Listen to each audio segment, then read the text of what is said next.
ఇటీవలి నెలల్లో రికార్డు స్థాయికి చేరుకున్న తర్వాత బంగారం ధరలు ఇప్పుడు ఒత్తిడికి గురవుతున్నాయని నిపుణులు అంటున్నారు. ఈ రోజు ధర ఎక్కువగా ఉన్నా రేపు మరింత చౌకగా మారవచ్చని ప్రజలు భయపడుతున్నారు. భారతదేశంలో బంగారం సాంప్రదాయకంగా సురక్షితమైన పెట్టుబడిగా పరిగణించబడినప్పటికీ మార్కెట్ సెంటిమెంట్ నాటకీయంగా మారుతున్నట్లు కనిపిస్తోంది.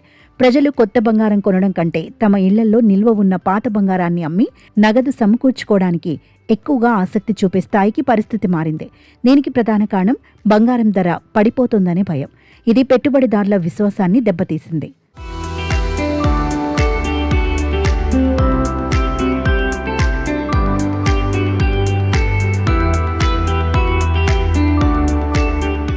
తాజా వివరాల ప్రకారం ఏప్రిల్, జూన్ 2026 మధ్యకాలంలో గృహాల నుండి గణనీయమైన మొత్తంలో పాత బంగారం మార్కెట్లోకి ప్రవేశించింది. ఈ కాలంలో సుమారు 50 టన్నుల బంగారం అమ్ముడైందని అంచనా. ఇది గత సంవత్సరంతో పోలిస్తే గణనీయమైన పెరుగుదల. ఇది కేవలం ఒక గణాంకం మాత్రమే కాదు. ప్రజలు ఇప్పుడు బంగారాన్ని నిల్వ ఉంచుకోవడం కాకుండా నగదుగా మార్చుకునే వ్యూహాన్ని అవలంబిస్తున్నారనడానికి ఇది ఒక ముఖ్యమైన సూచన. ఈ మార్పు వెనుక ప్రధాన కారణం ఇటీవలి బంగారం ధరల్లోని హెచ్చుతగ్గులు. ఇటీవలి వరకు బంగారం ధరలు రికార్డు స్థాయి గరిష్టాలలో ఉన్నాయి, కానీ ఇప్పుడు తగ్గుతున్నాయి. ఒక్క జూన్ నెలలోనే 10 గ్రాముల బంగారం ధర దాదాపు 15,000 మేర పడిపోయింది. ఇప్పుడు అమ్మకపోతే మరింత నష్టపోతామేమోనని పెట్టుబడిదారులు భయపడుతున్నారు. ఈ మానసిక కారకమే ప్రజలను లాభాలను త్వరగా స్వీకరించడానికి పురికొల్పుతోంది.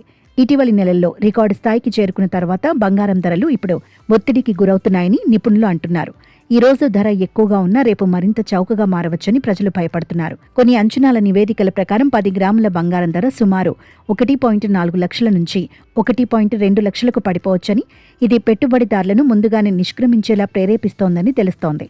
గతంలో వినియోగదారులు కొత్త ఆభరణాలు కొనడానికి నగల వ్యాపారుల వద్దకు వెళ్లేవారు. కానీ ఇప్పుడు వారు పాత ఆభరణాలను అమ్మడానికి లేదా మార్పిడి చేసుకోవడానికి ఎక్కువగా వస్తున్నారు. నగల వ్యాపారుల ప్రకారం వాడిన ఆభరణాలకు సంబంధించిన లావాదేవీలు గణనీయంగా పెరిగాయి.